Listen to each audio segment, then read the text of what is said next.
Before we dive into one of the most satisfying revenge stories in Hollywood history, I need you to imagine something. Imagine working your entire life to become the best at what you do.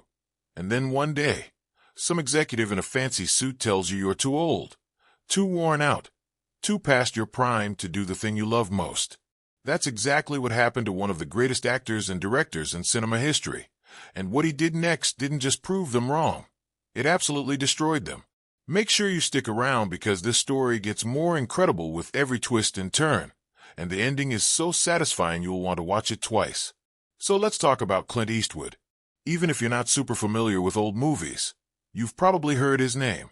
He's the tough guy from all those classic Western films where cowboys have intense stare-downs before dramatic gunfights. He's the detective who said, "Go ahead, make my day," in a voice that made villains shake in their boots. For decades, Clint Eastwood wasn't just a movie star.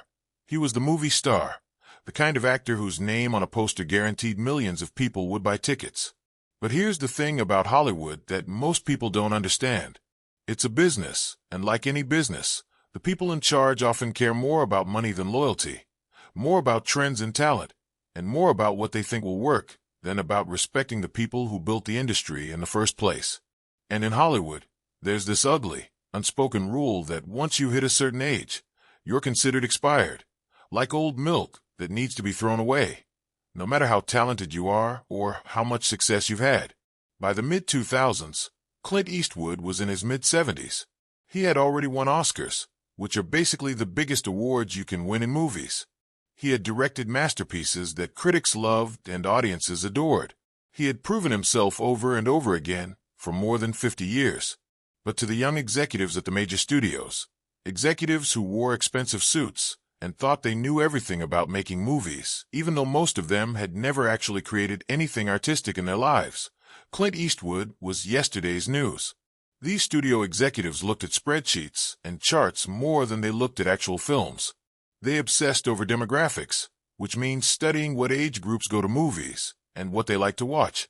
And their research told them that younger audiences, especially teenagers and people in their 20s, wanted superheroes, explosions, and actors who looked like they just stepped out of a gym magazine.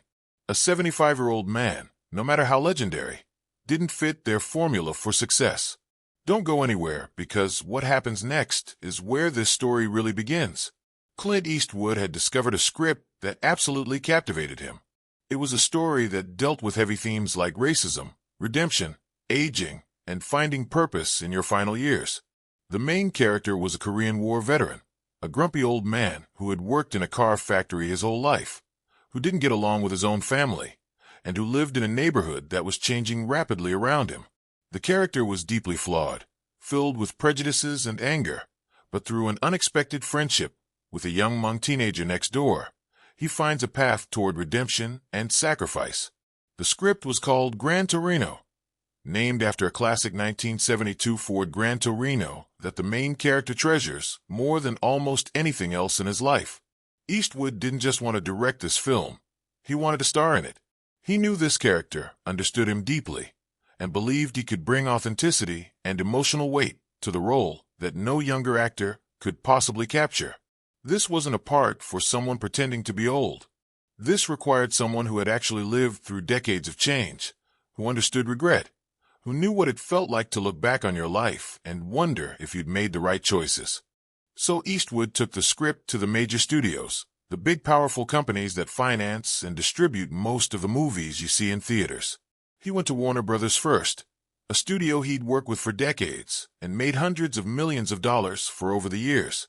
He walked into those pitch meetings with confidence, ready to discuss his vision for this powerful, important film.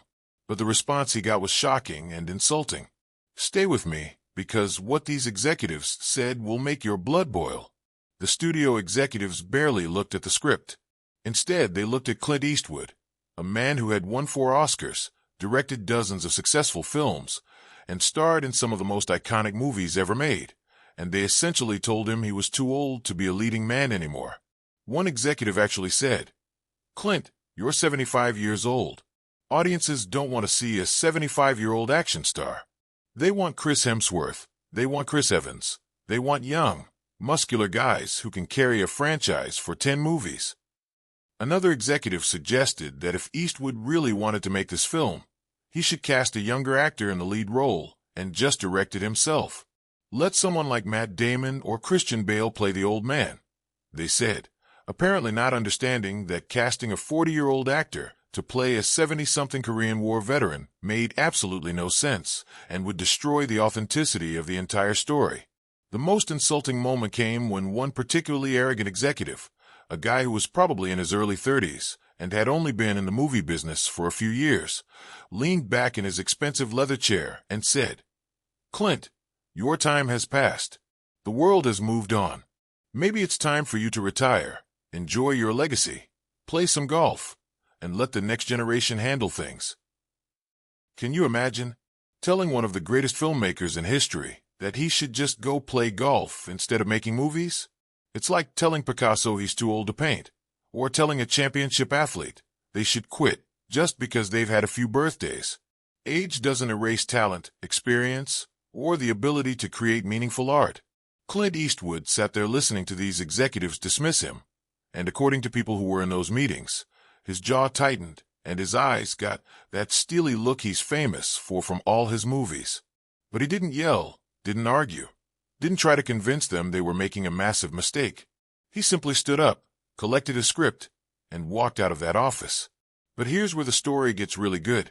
Keep watching because Clint's response is absolutely legendary. Instead of giving up or feeling sorry for himself, Clint Eastwood did something that required enormous courage and confidence. He decided to finance Gran Torino himself. Now, making a movie costs a lot of money, millions and millions of dollars. You need money to pay actors, camera operators, editors, musicians, costume designers, and hundreds of other people. You need money to rent equipment, secure locations, and handle all the technical aspects of filmmaking. Most directors and actors can't just write a check for that kind of money, which is why they need studios to back their projects. But Clint Eastwood had been smart with his money over the decades. He had savings, investments, and resources. More importantly, he had relationships with talented people who believed in him and were willing to work for less money than usual because they trusted his vision and wanted to be part of something special. He assembled a lean, efficient crew, people who were passionate about storytelling rather than just collecting huge paychecks. He also made strategic decisions to keep the budget reasonable. Instead of filming in expensive locations, he shot most of the movie in Detroit, Michigan, in real neighborhoods with real people. Instead of building elaborate sets, he used actual houses and streets. Instead of hiring massive marketing firms, he relied on word of mouth and film festival buzz to generate interest. The entire production budget for Gran Torino was somewhere around $33 million, which sounds like a lot, but is actually incredibly modest for a major motion picture. Big superhero movies often cost $200 to $300 million or more. The filming process itself was remarkable. Eastwood is famous for working efficiently, often completing scenes in just 1 or 2 takes when other directors might do 20 or 30. He trusts his actors, doesn't waste time, and has a clear vision of exactly what he wants. The entire movie was shot in just over a month, which is lightning fast by Hollywood standards. Cast and crew members later described the experience as one of the best of their careers, despite, or maybe because of, the modest budget and quick schedule. During filming, those same studio executives who had rejected the project heard through the Hollywood grapevine that Eastwood was making Gran Torino independently. Some of them laughed, convinced he was wasting his time and money on a project that would never find an audience. Who wants to watch a movie about a grumpy old racist learning life lessons? They joked at industry parties. Clint's lost his touch. This is going to be an embarrassing end to a great career. But Clint didn't care what they thought. He was focused entirely on making the best film possible, on telling an honest, emotionally powerful story about redemption, sacrifice, and the possibility of change even late in life. You're not going to believe what happened when this movie was finally released. Gran Torino premiered at film festivals first, and the reaction was immediate and overwhelming. Critics who watched it were stunned by its emotional depth, its unflinching examination of racism and violence, and Eastwood's powerful performance. This wasn't just another tough guy role where he squinted at bad guys and shot a gun. This was a nuanced, vulnerable, deeply human performance from an actor showing sides of himself audiences had rarely seen. The character, Walt Kowalski, uses racial slurs and initially treats his Hmong neighbors with contempt, which made some viewers uncomfortable. But that discomfort was intentional and necessary. The film doesn't excuse Walt's prejudices. It examines them honestly and shows his gradual transformation through genuine human connection with his young neighbor Tao and Tao's sister Sue. It's a story about how hate is often born from ignorance and isolation, and how friendship and empathy can break down even the strongest walls of bigotry. Word of mouth about the film spread like wildfire. People who saw it told their friends, who told their friends, who told their families. Social media was buzzing with discussions about the film's themes and its powerful ending, which I won't spoil here because you should absolutely watch this movie if you haven't seen it. Film critics started writing glowing reviews, praising Eastwood's direction and performance, and calling Gran Torino one of his best films in decades. When Gran Torino was released in theaters, it didn't open in thousands of locations like big studio blockbusters do. It started small, in just a handful of theaters, because Eastwood was distributing it independently, without studio support. But something remarkable happened. Those theaters sold out. Audiences loved it so much that theater owners immediately requested more showtimes. Other theaters in different cities demanded the opportunity to show it. The film expanded gradually, moving from a few dozen theaters to hundreds, then to thousands. It stayed in theaters not for a few weeks like most movies, but for months, continuing to sell tickets week after week after week. People weren't just seeing it once. They were bringing their parents, their grandparents, their friends, and going back for second and third viewings. Stay tuned because the box office numbers are about to blow your mind. Remember, Gran Torino cost approximately $33 million to make. That's the break-even point, the amount the film needed to earn just to pay back its production costs. In the movie business, a film is considered successful if it makes back 2 or 3 times its budget. Something that makes 5 times its budget is a massive hit. Something that makes 10 times its budget is practically unheard of, especially for a drama with no special effects, no superheroes, no franchise potential. Gran Torino made over $270 million at the domestic box office alone. That's just in the United States. When you add international ticket sales, the total climbed to nearly $400 million worldwide. Let me put that in perspective. Clint Eastwood's little independent film that studio executives mocked and rejected made almost 12 times its production budget. It became the highest-grossing film of Eastwood's entire career up to that point, surpassing even his most famous westerns and action movies. It was the highest-grossing film of December 2008 and one of the top-grossing films of the entire year. And remember, this was during a time when the economy was struggling, when people had less money to spend on entertainment, when analysts predicted movie ticket sales would drop. Gran Torino succeeded spectacularly despite all the conditions that should have worked against it. But the story gets even better. The film didn't just make money. It earned critical acclaim and award recognition. It received numerous nominations and awards from critics' associations and film festivals around the world.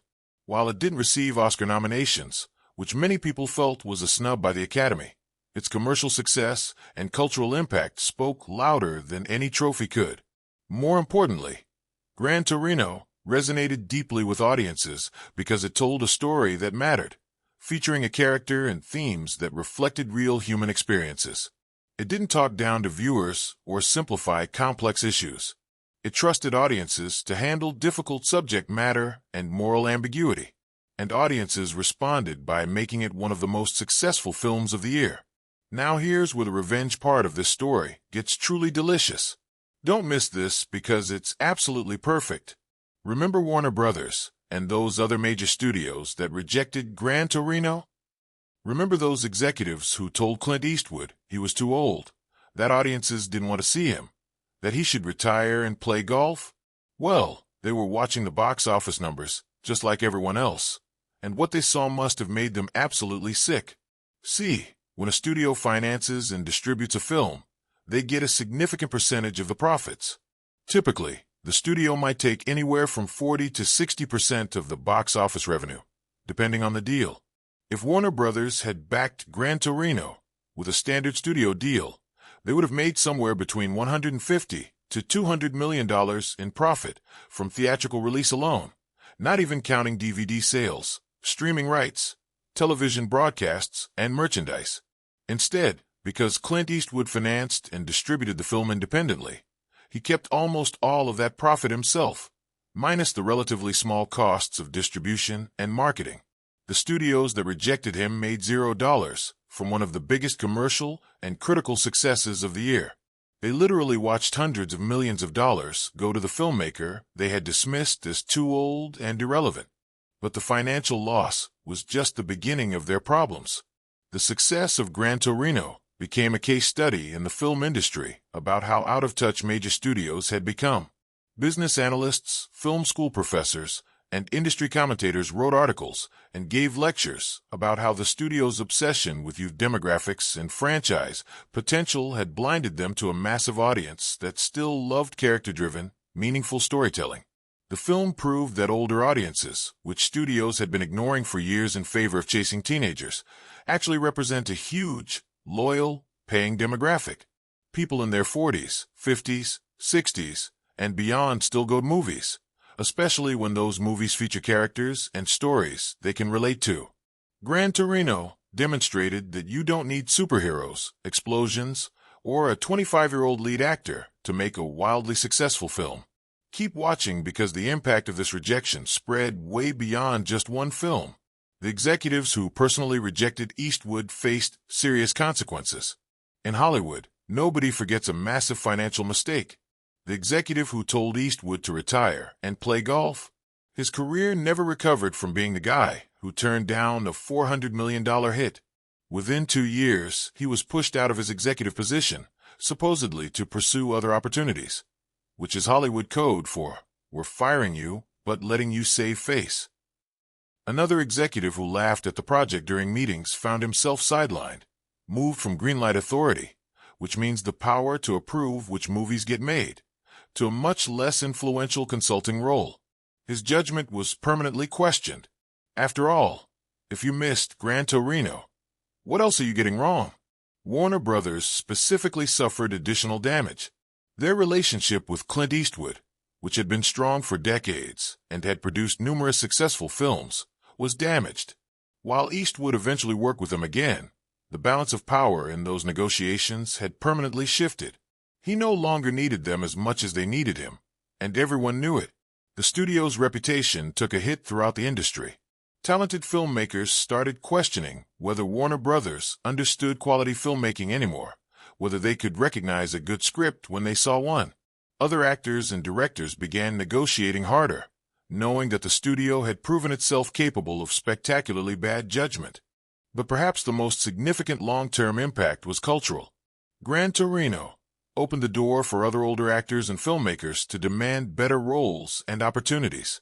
It challenged Hollywood's obsession with youth and proved that audiences valued experience, authenticity, and meaningful storytelling. In the years following Gran Torino, we saw a shift in the industry. More films featuring older protagonists got greenlit. Actors in their 60s, 70s, and even 80s started landing leading roles in successful films rather than being pushed into tiny supporting parts or retirement. The success of Gran Torino was directly cited in many of these negotiations and decisions. Clint Eastwood himself continued directing and occasionally acting well into his 80s and 90s, creating several more critically acclaimed films. Every single one of those films served as another reminder to the studios that rejected Gran Torino of their colossal mistake.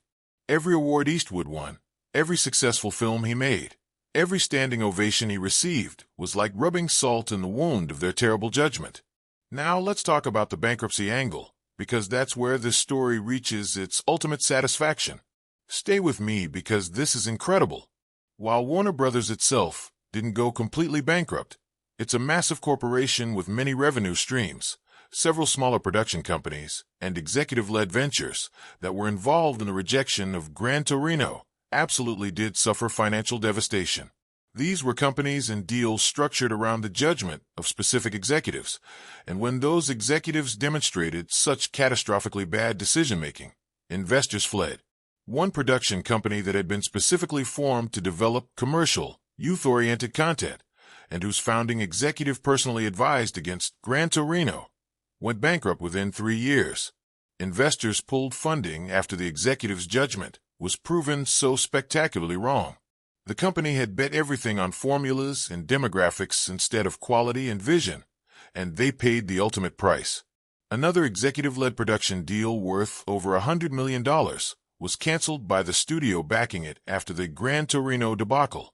The studio essentially said, "If you can't recognize a $400 million hit when it's sitting right in front of you, we're not trusting you with our money anymore." That executive's production company collapsed, had to lay off its entire staff, and eventually dissolved completely. The financial impact rippled outward. Several films that these executives did greenlight, movies that fit their formula of young actors and action-heavy franchise starters, bombed spectacularly at the box office, losing tens of millions of dollars. Each failure was compared directly to Gran Torino, with entertainment journalists writing headlines like, "Studio loses $80 million on teen superhero movie after rejecting Eastwood's $400 million hit." The executives themselves, once considered rising stars in Hollywood with bright futures, saw their careers permanently stalled or destroyed. In an industry where reputation is everything, and where one massive mistake can follow you forever, being known as the person who rejected Gran Torino was a career death sentence. Some left the film industry entirely, moving to other fields where their catastrophic judgment wouldn't be common knowledge. Here's what makes this even more satisfying. Keep listening because the lessons from this story are so important. The Gran Torino story became legendary in Hollywood, taught in film schools and business programs as a case study in multiple important lessons. First, it demonstrated the danger of ageism and demographic obsession over artistic judgment. The executives who rejected Eastwood were so focused on spreadsheets and formulas that they forgot to actually evaluate the quality of the script and the capability of the filmmaker. Second, it proved that experience and authenticity matter enormously in storytelling. Clint Eastwood brought 7 decades of life experience to his performance as Walt Kowalski. He understood the character's generation, his attitudes, his evolution in ways that no younger actor could have captured. That authenticity resonated with audiences because it felt real, not like an actor pretending. Third, it showed that underestimating someone based on age, appearance, or assumptions rather than actual ability is not just morally wrong, it's financially stupid. The studios literally lost hundreds of millions of dollars because they made assumptions instead of assessments. Fourth, it reinforced that artistic vision and passionate storytelling will almost always triumph over cynical formula-driven content. Audiences can tell the difference between something made with genuine creative passion and something manufactured by committee to hit demographic targets. The story of Gran Torino is really the story of perseverance, self-belief, and the sweet satisfaction of proving doubters wrong. Clint Eastwood could have accepted the rejection, could have retired, could have let those executives convince him that his time had passed. Instead, he trusted his own judgment, risked his own money, and created something that not only succeeded financially, but also mattered culturally and artistically. This isn't just a Hollywood story.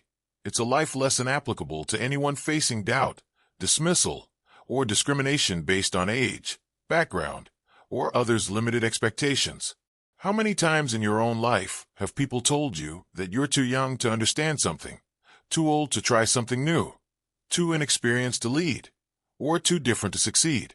The truth that Gran Torino proves is that external limitations are usually just other people's fears and biases projected onto you. The real question isn't whether others believe in you. It's whether you believe in yourself enough to keep going when everyone else says you should stop.